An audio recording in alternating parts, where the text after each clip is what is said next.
welcome back to my channel. It is me, Allie, and I hope you're all having an awesome day. I'm here today with another Buzzfeed tasty recipes tested video that is always such a mouthful to say. I have not done one of these on my channel in a really long time, and you guys keep requesting it over and over and over again. So here it is, the next segment in the Buzzfeed Tasty Recipes Tested series. In today's video, I'm going to be testing out 4 different Buzzfeed tasty recipes, 2 savory recipes, and 2 sweet recipes. And spoiler alert, the churro ice cream sandwiches are probably the best things I've ever made / had in my entire life. You're definitely going to want to give that one a go. I will link all the previous Buzzfeed tasty recipes tested videos in the description below. I believe this is number 6 or number 5. I can't even keep count anymore, but I will link the playlist in the description below if you're interested in checking it out. If you have any other questions and concerns after watching this video, just ask them in the comments below and I will try my hardest to get back to you as soon as possible. And without further ado, we're gonna get right into this video.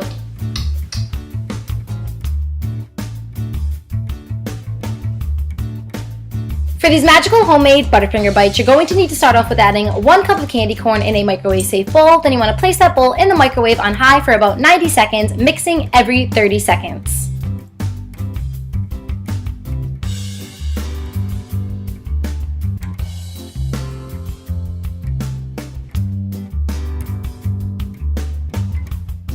Next, you want to mix in about 1/3 cup of peanut butter, and you want to mix it all together until you get a batter-like consistency.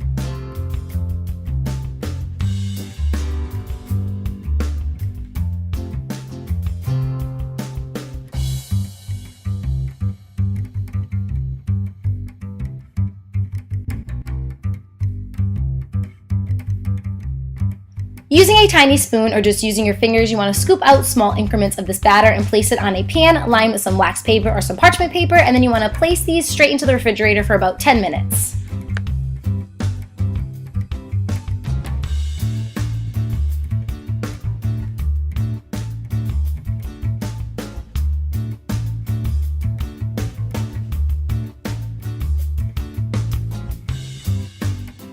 While your Butterfinger bites are chilling and firming up in the refrigerator, you just want to melt down some chocolate, and I always add some coconut oil into my chocolate when I'm melting it in the microwave because it helps the chocolate to melt very smooth.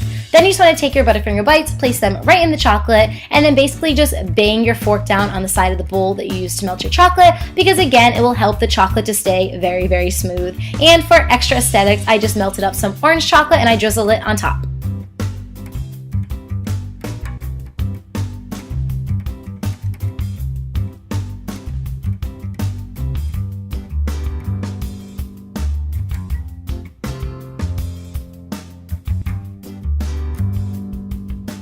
So aesthetically, these are very visually appealing to look at, but I have to say they are hard as a rock. And I understand that Butterfingers are more like a crunchier, harder chocolate candy bar. Usually when you bite into a Butterfinger, you get that crispy layer of buttery goodness.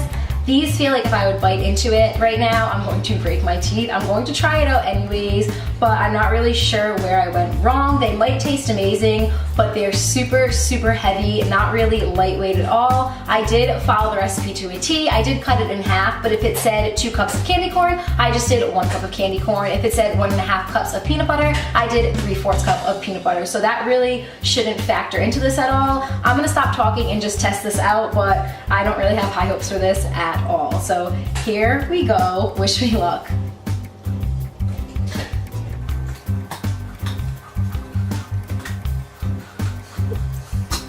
I stand corrected. These taste exactly like a Butterfinger. They're not hard inside at all. You get those like layers of crispy goodness in here.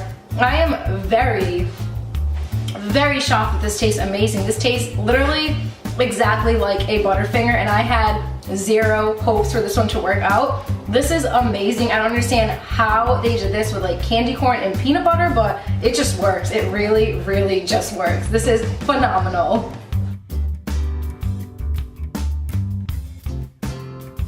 Now onto these tornado potatoes. Take your potato and lie it down horizontally, then take a skewer stick or a kebab stick and stick it straight into the potato until it makes its way through the other side.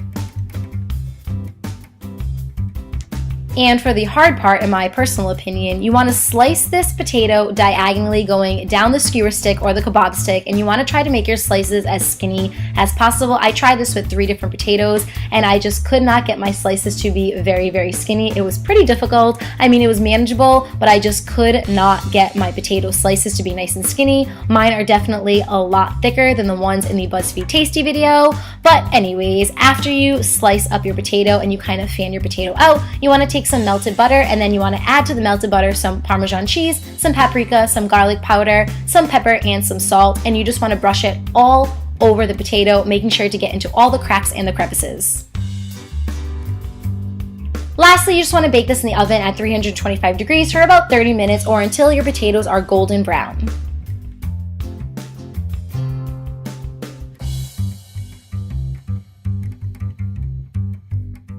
So first and foremost, these smell absolutely incredible. My entire house right now smells like melted butter and Parmesan cheese and garlic, and it's just like, it's a really great situation over here right now. So let's just hope that these taste as good as they smell. So here comes the taste test. I'm gonna take this little bad boy right in the middle because it looks like there's a lot of Parmesan cheese on there, and it's very soft in the middle but pretty crispy on the outside.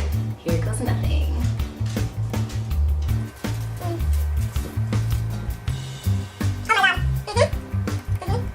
Oh my god, they're like little mini circular french fries. They're nice and crispy, kind of like all around the edge, and then that seasoning is so good. I'm gonna eat this one because there's a lot of cheese on this one as well. And these are a game changer right here.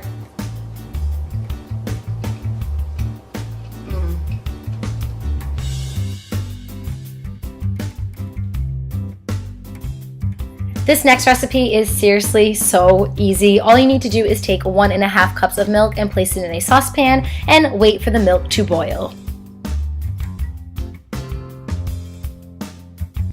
Once the milk has come to a boil, add in 1/2 pound of pasta. I'm just using the small elbow macaroni, and then you just want to mix this all together until the pasta is al dente, which takes about 10 minutes.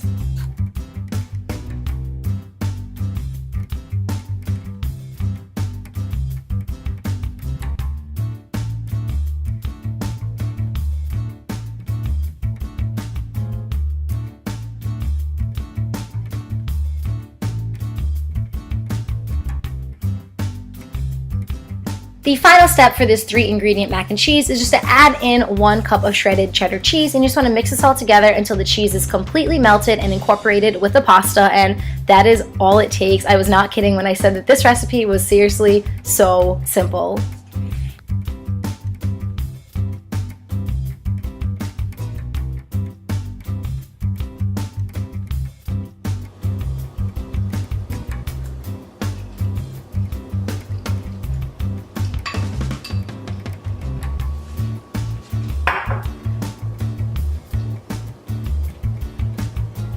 It's decent. I mean, it's macaroni and cheese and I'm obsessed with pasta, so this would definitely do for me if I was making like a meal in a pinch, but it's definitely lacking something, which I kind of figured because it's literally only 3 ingredients. We have elbow macaroni, cheddar cheese, and milk. There are no seasonings in here at all. So, I mean, it's okay, but if I was to make this again, and I probably will make this again because it was so easy, I would definitely add in some paprika or some salt or some pepper or some garlic powder to kind of like bring the flavor out a little bit more. Right now, it's just a little blah, but definitely doable.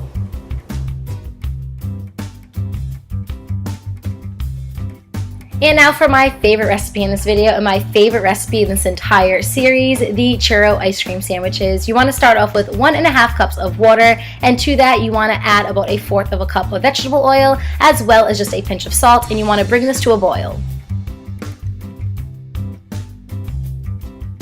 Once your water, oil, and salt starts to bubble, you want to add in 1 cup of flour, and then you want to shut the heat off and start mixing this all together until you get a very, very smooth batter.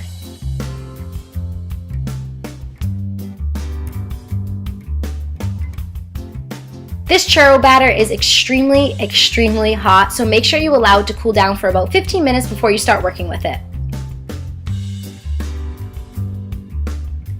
Once your batter has cooled down a little bit, take a star tip and place it in a piping bag, and then place it inside of a mug so you can easily transfer your churro batter right into your piping bag. And then again, just place all your churro batter right into that piping bag, and then you're ready to start piping your churros right onto a piece of wax paper or a piece of parchment paper.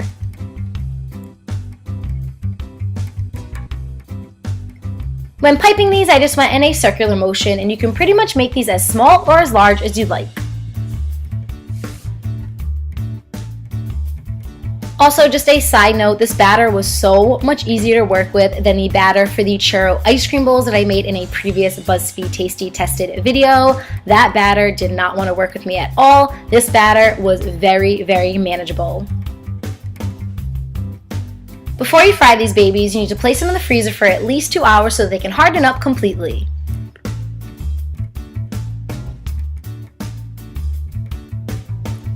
Once frozen, just place them in a fryolator, or in my case, a makeshift fryolator, which I just used a pot and some vegetable oil, and I place it on a medium heat, and you just want to fry these up until they're golden brown on both sides.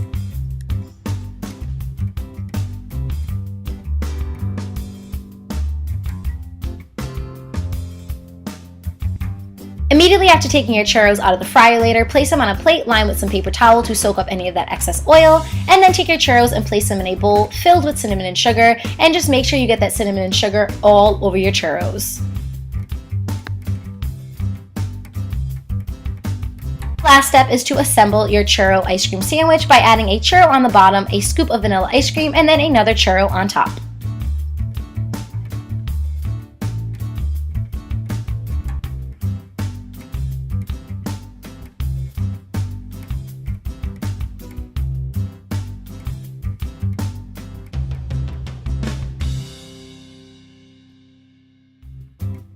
Guys, churro ice cream sandwiches, like what?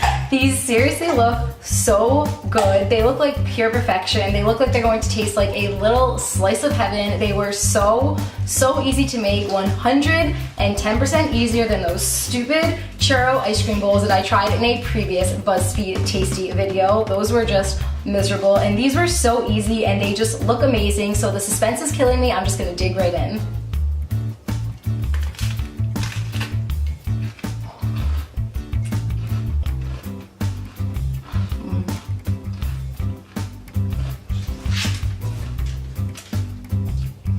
Oh my god. If I had a mic right now, I would drop it. Oh my god. These are going to be a staple in my house as of now. These are amazing. The churro is nice and soft in the middle and crunchy and crispy on the outside. That cinnamon sugar flavor is just, oh man. And that ice cream is just the really perfect sweetness on top of all these other sweet items. And I'm just a huge sweet person. I have like the biggest sweet tooth, so these are phenomenal. 10 out of 10 would recommend. And that is it for this video. Thank you guys so much for watching. I really hope you enjoyed it. Please let me know what you thought in the comments.